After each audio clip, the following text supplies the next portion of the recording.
Et c'est vraiment toute une opération militaire qui s'est déroulée à Caracas. Tout a été préparé en détail et dans le plus grand des secrets. Marc-Antoine, tu nous as préparé le fil des événements ce soir. Absolument, Olivier, puisque cette opération Absolute Resolve a été préparée dans les moindres détails depuis des mois. On attendait la journée idéale pour la mettre en œuvre et ça commence, comme je vous l'avais mentionné, il y a plusieurs semaines de cela, vous le voyez, avec cette escalade des tensions entre les deux pays, ce blocus dans la mer des Caraïbes qui visait les pétroliers sous sanction. Et vous le voyez à nouveau, on n'a pas hésité non plus à frapper directement des navires qui étaient soupçonnés de trafic de drogue. Faisons un saut dans le temps ensemble. Je vous amène vendredi soir, 22h46, heure de Washington. C'est à ce moment précis que le président américain Donald Trump a donné l'ordre de mettre en œuvre officiellement l'opération Absolute Resolve. Il a ensuite suivi en direct depuis sa résidence floridienne de Mar-a-Lago l'exfiltration de Nicolas Maduro, mais également le déroulement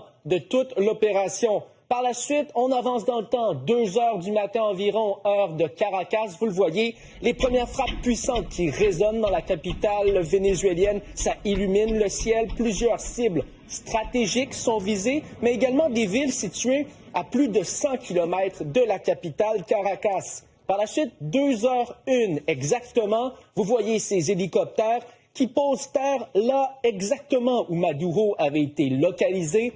Il est capturé en compagnie de son épouse, direction New York. Au total, c'est une opération qui aura duré à peine 90 minutes. Par la suite, 4h21, heure de Washington, cette publication de Donald Trump sur sa plateforme Truth qui révèle au monde entier ce qui s'est tramé dans les dernières heures.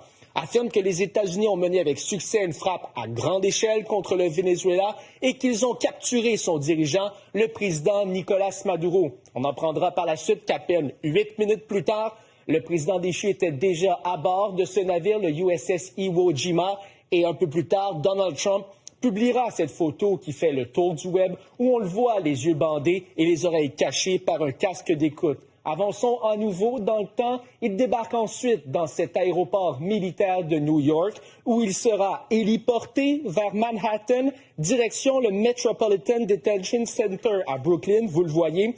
Une prison qui a déjà accueilli par le passé R. Kelly, Sean Diddy Combs ou la conjointe de Epstein, Ghislaine Maxwell. Au passage, je souhaite même une bonne année aux agents du DEA. Et cette photo par la suite fera le tour des réseaux sociaux où on le voit accompagné d'agents au visage flouté et il est là, tout sourire avec les pouces en l'air.